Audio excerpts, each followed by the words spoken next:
Daddy's back, you bitches! Daddy's back, you bitches! Dave, come on. Nero! Come on. Niko, what are you doing? Dave is not coming. Ignore him. Come on, we gotta get this thing ready before we dock. Let's go. Here, pass me that. Oh yeah! There she is. Liberty City. Grand Theft Auto 4 is a 2008 game made by Rockstar, and currently on Metacritic, it is number 3 on the top best rated games of all time. It has rivaled the games like Tony Hawk Skating and Ocarina of Time, and right now it has a 98%.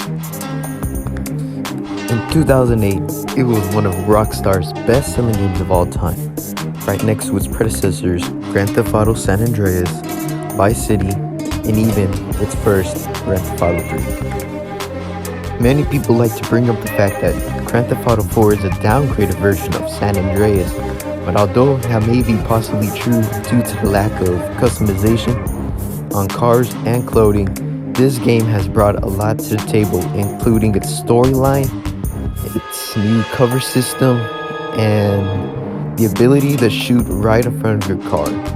Yep, that is how far we went from the old shooting and hiding and crouching to this game.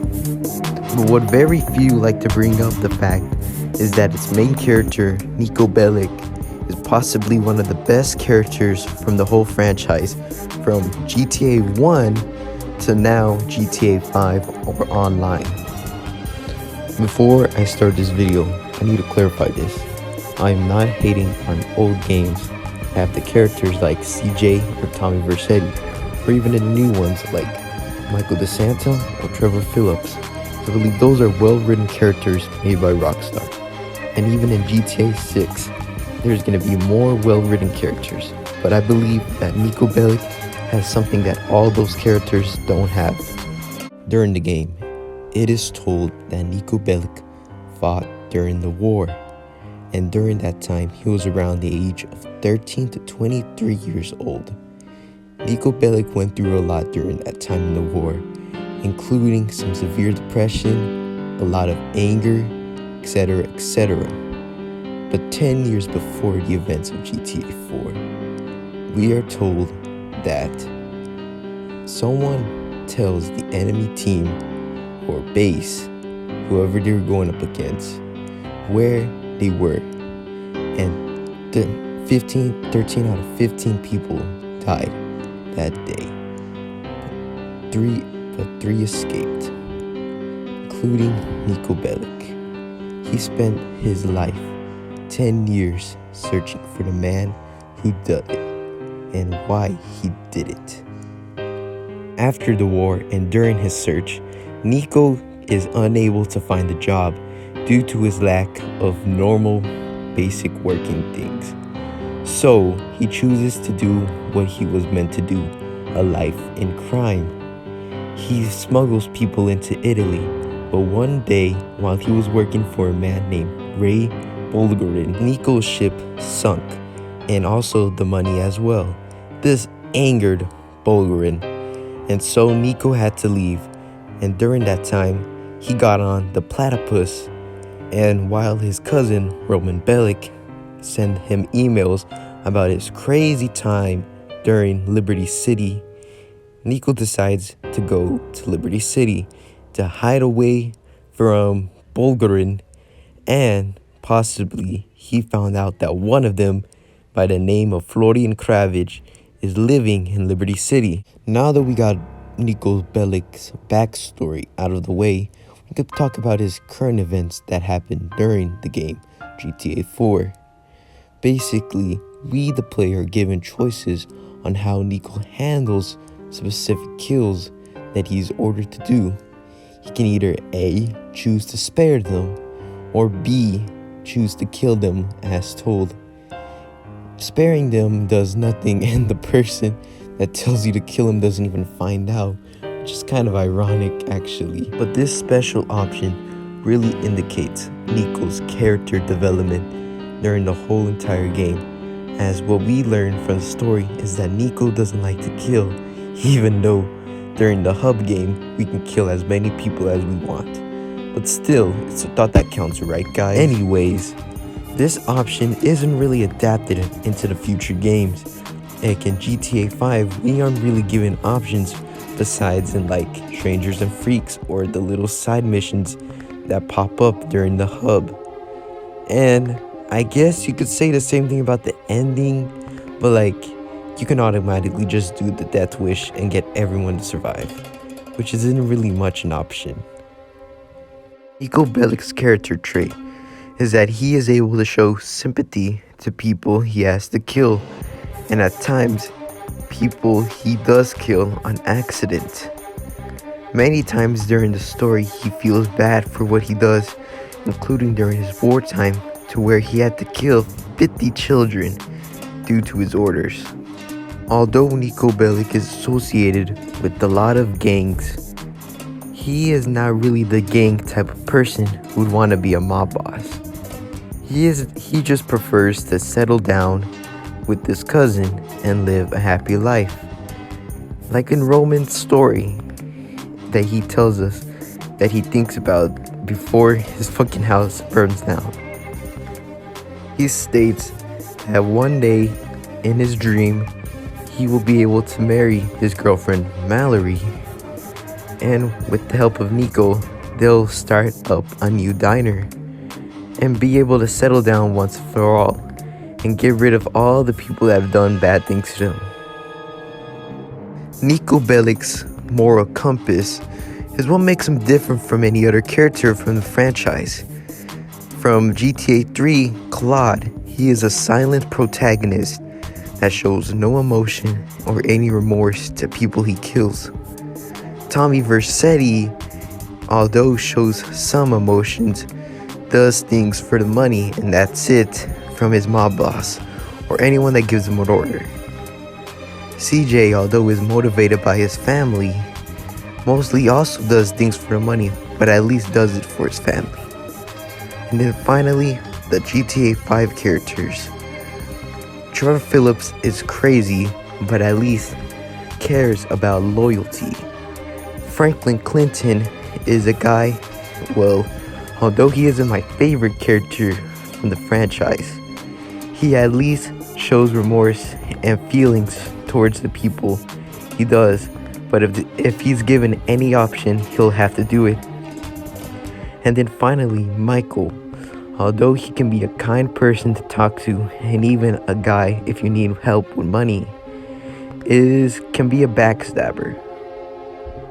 Now, the second trait for Niko's character is, although shared towards the GTA characters from before and sometimes after GTA 4, Niko's biggest goals and the reason why he does most things is because of his family. This emotion Niko shows can be very relatable to a lot of people, as Niko Bellic really does care about his cousin Roman, and throughout the story you can build a bond with them, and heck, you can even get free taxis if you build 100% friendship, or is it 70? I don't know. It's just that Roman really likes you, and that's a big cousin love, no Alabama stuff. Although during the game San Andreas, you do build a bond with your brother Sweet, and even your sister Kendall, it's not as big as Roman and Niko's bond during the whole entire game, as during times when Niko and Roman are drunk, they talk about how much they care about each other really much, and even at times during the story talk about their time in Siberia.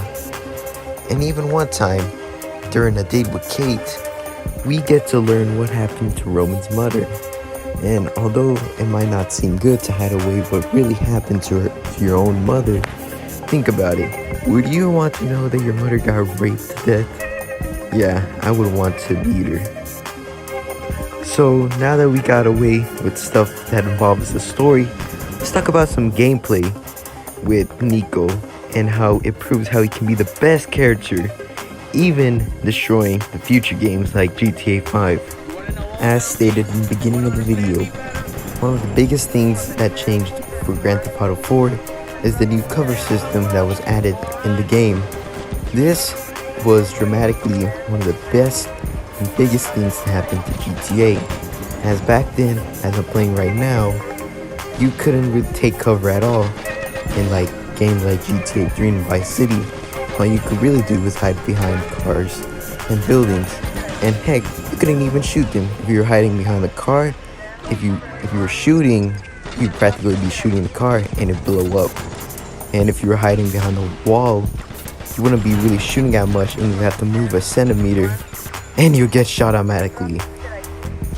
In San Andreas, they added a feature to where you were able to crouch in the game, and this could be really helpful in some cases, but it wouldn't be as efficient like the cover system in GTA 4, as really all you could do is hide behind cars, basically what you were able to do in Vice City.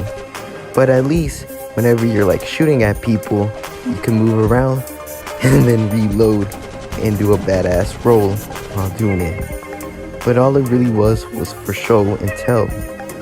And at times it can be good at dodging bullets if you're really lucky. Which is why Grand Theft Auto 4 changed the game, literally. As basically enemies even got smarter during the game. As instead of just standing right there and taking all the bullets, they could just hide behind the wall and shoot at you, and you do the same thing. And at times it can be really dumb as well. At least it's the thought that counts, and your mental brain power has gone up. Now, another thing I would like to bring up is the driving in Grand Theft Auto 4. Oh my god. The driving in Grand Theft Auto 4 is just spectacular, amazing. At first, if it's your first time playing GTA 4, it's gonna be all slippery and stuff.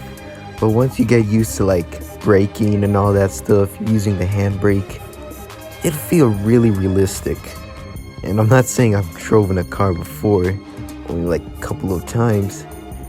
Well, it feels like you're in the game, literally.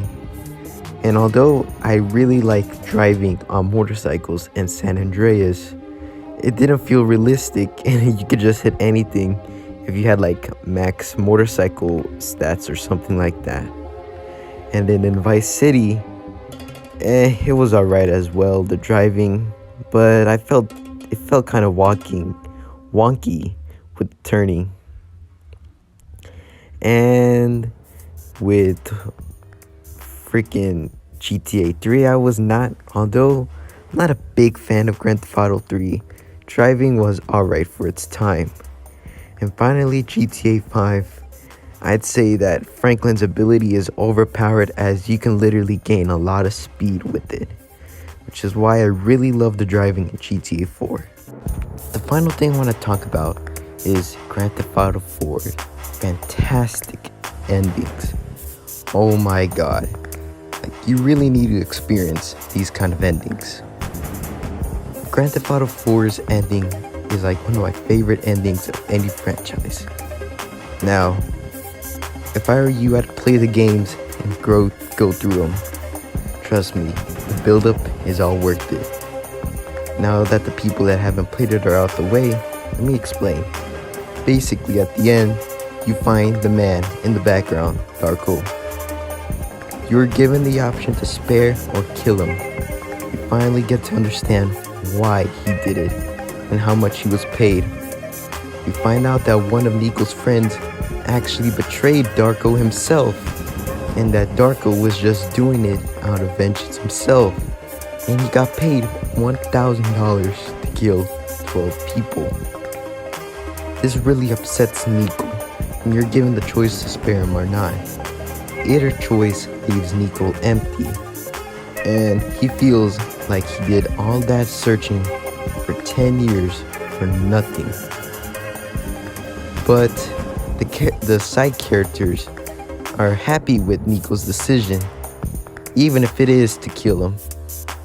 Roman might feel a bit off, but he'll be glad that you'll be back and be a normal person again after finally getting rid of something that's been haunting you. Now, let's get to the actual ending of the game. Now for the ending, I consider this to be the canon ending of Grand Theft Auto 4, the revenge ending. Basically, you choose to get revenge on Dimitri, and it's been all happening on the platypus. So after you get revenge on Dimitri, the next day, it's Roman's wedding. You choose to bring Kate along as well, but unfortunately, after the wedding, Pegorino decides to go in and shoot up the wedding and accidentally kills Kate while trying to shoot Niko. Niko is very, very devastated of what happened, and so little Jacob helps him find where Pegorino's hiding, and so you go and track him down. And after that, you go for a chase on him until you land on the Happiness of Liberty? The Statue of Happiness, I think it's called. Yeah, the Statue of Happiness. Basically, you confront him, you shoot him, and you get to have a chat on why he did it. And so, the game ends. Niko is sad, but his cousin Roman later reveals to Niko that Mallory is pregnant, and that if they have a daughter, they'll call her Kate. This is probably one of my favorite endings of all time, as even though the deal ending is very sad because Roman dies at the end. Spoilers, I know, lol. This is just fantastic storytelling, as no matter what you do, you'll never have a happy ending, and someone important in your life will die, and you'll have to deal with it. And you might be able to get revenge on the person that does it. It'll never be as satisfying, and you won't ever get them back. That is why Grand Theft Auto 4 is the best game of the franchise, and why Niko Bellic is the best character. Just like Niko, I feel like I have to explain myself on why I suddenly decided to come back to YouTube after 2 months. I felt unmotivated to do any more videos, especially how my headphones broke as well. I felt like I had no ideas left. There was no motivation for me to keep on going. Nothing was satisfying. Until one day that special someone told me to keep doing this. I felt like I had to. I felt like maybe I could do this again. Maybe it was time I could reset and try to do it all over. And that's why I'm here. And that's why I'm back, baby.